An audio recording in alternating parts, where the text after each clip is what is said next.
Welcome everyone to Fraud Files Unleashed, where true fraud investigations meet captivating storytelling.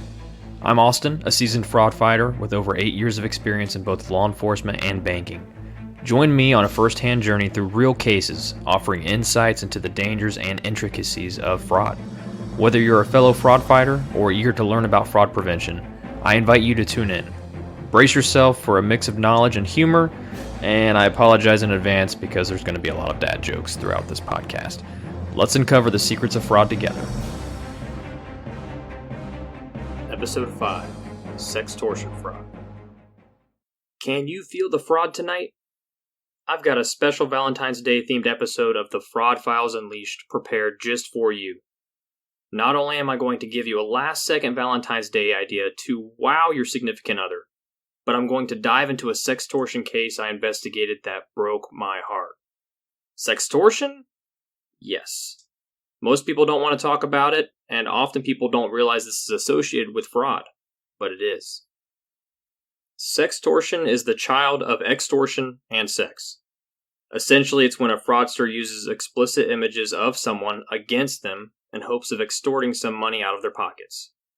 The emotional damage of having your personal photos exposed is arguably much worse than losing a good chunk of your hard-earned money. If you think shutting down these criminals is easy, then you are greatly mistaken. Let's dive into this case so I can give you the inside scoop of how these investigations go down. Roll that beautiful time machine music. Welcome to 2018, my friends. It's hard to believe 2018 was 6 years ago. Man. Here I am a few years deep into my career as a criminal fraud detective. You know the deal. It must be close to Valentine's Day because I can smell the love in the air from my humble office. Maybe that's because someone brought some square donuts in the office today. I'm convinced that the best donuts on the face of this earth come from a small little joint called Donuts to Go in Sanford, Florida. They make these giant, mouth-watering, square-shaped glazed donuts that will surely make your sweet tooth rejoice and your dentist cry. So, after eating a few square donuts and sipping on some coffee, I decided to get to work on some of my outstanding fraud investigations. My newest case was involving a victim who lost several $100s via a sextortion scam. As I pulled up the victim's written statement, I was shocked to see nearly no information whatsoever about what happened. There's literally no notes anywhere. Full disclaimer, we didn't frequently investigate sextortion scams, primarily because it was rare to have someone report it to the police in the first place. Sextortion scams cause so much pain and embarrassment, so it's very understandable. First things first, I need more info so I can get to the bottom of this case. I called the victim, and I'll call him Josh for privacy purposes, to see if he could give me the full details. Josh answered the phone, but was clearly distressed. Josh had just turned 18, so I can only imagine how uncomfortable he was talking to a detective about what happened. I quickly decided a phone call probably was not the best way to handle the situation, so I decided to see if he was willing to meet with me in person to discuss the situation. Josh gladly accepted the offer, and we decided to meet up in about 30 minutes downstairs in one of our interview rooms. Everyone always assumes interviewing subjects is the most important part of a fraud investigation.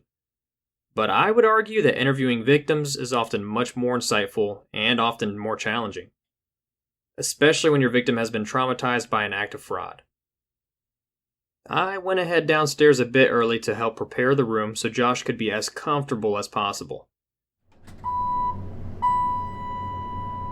I brought my handy-dandy notebook and a few extra sworn statements just in case Josh wished to add more info to his original statement. Once down in the interview room, I opened the blinds and rearranged the chairs to create an opening atmosphere. There is all sorts of interview room techniques that involve preparing the room for the type of interview you are having. Setting the mood, if you will. But that's a long story for another day. Josh showed up and greeted me at the door with a firm handshake. Josh was a slender-built male with short dark hair. He was much taller than me, but everyone is. Moving on. Josh pulled out his chair, took a seat, and his fidgety body language told me he's still a bit nervous. I broke the ice with some light humor and tried to build some rapport to help ease the tension in the air. All right, Josh. I know this will be a bit uncomfortable for you, but I'm here to help. The more details I can get, the greater likelihood we can shut down this scammer. Are you able to start at the beginning and tell me what happened? He took a deep breath, as if he was ready to embrace the awkwardness, and I was immensely proud of Josh for his bravery. His story went something like this. Okay, so I recently dumped my girlfriend, so I've been pretty lonely. A few weeks ago, I ended up getting a random friend request on Insta from this gorgeous girl. Her name was Mariah. She was way out of my league, dude. After accepting the request, she immediately started messaging me. I thought it was my lucky day. We were just talking about things in common, and it was just nice to feel cared about, honestly. We ended up adding each other on Snapchat and started sending photos back and forth. Just normal photos, man, you know? Well, at least it started that way. But then it quickly escalated.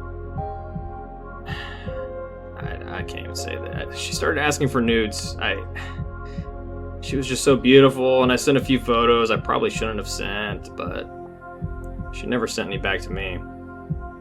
Then things went sideways real quick.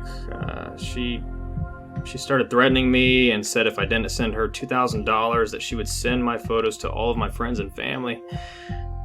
I completely panicked. I tried to beg for her not to send the photos, but she insisted she would unless I paid up. Dude, I'm so broke. I don't even have $2,000. I sent $500 via Zelle Pay, but that's literally all I had. She kept insisting for more money, and I had no choice. I had to ask my mom. And then she started asking too many questions, and I had to tell her everything that happened. Talk about embarrassing. She had me block Mariah and help me file the police report. I just feel so ashamed, dude. Mariah, or whatever her name is, I don't think she's even real. And she did end up sending photos to my friends and family members. I just don't even know what to do at this point. My investigative wheels were turning at this point in the background, hearing Josh's story. But I was also aware that this was an extremely raw moment for Josh. As a cop, you're often forced to tune out emotions so you can stay focused and stay safe. But this is one of those moments where we were in a safe environment and Josh needed a little bit of empathy. Josh, you did the right thing. I'd be lying if I said I know how you're feeling right now, because I can't even imagine the pain. But you did the right thing. All of this will pass with time.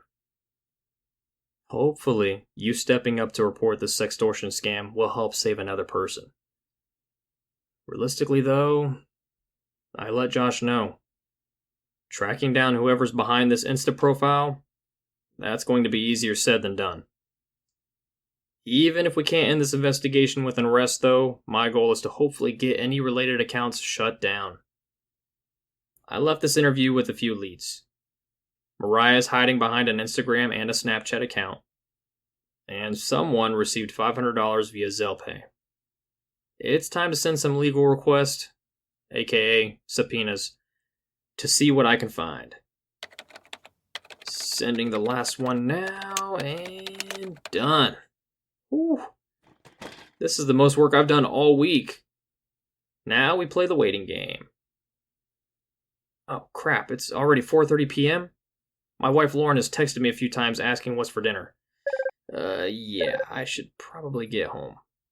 Happy wife, happy life. We will be back after these messages.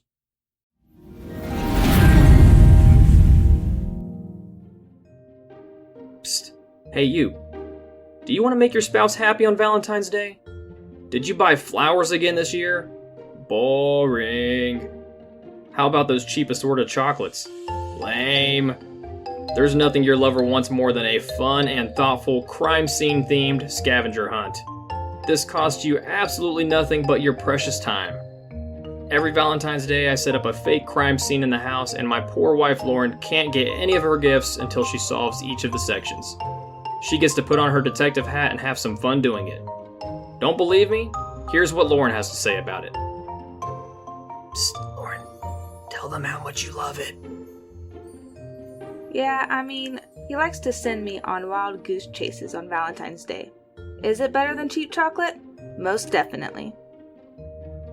See, she wasn't bribed at all. Thank you. This year, go the extra mile and show your lover just how fun it is to be a detective.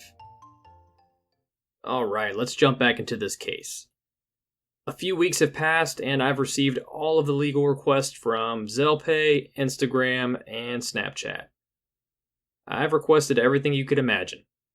IP logs, banking info, phone numbers, info on any of the linked accounts. You get the point.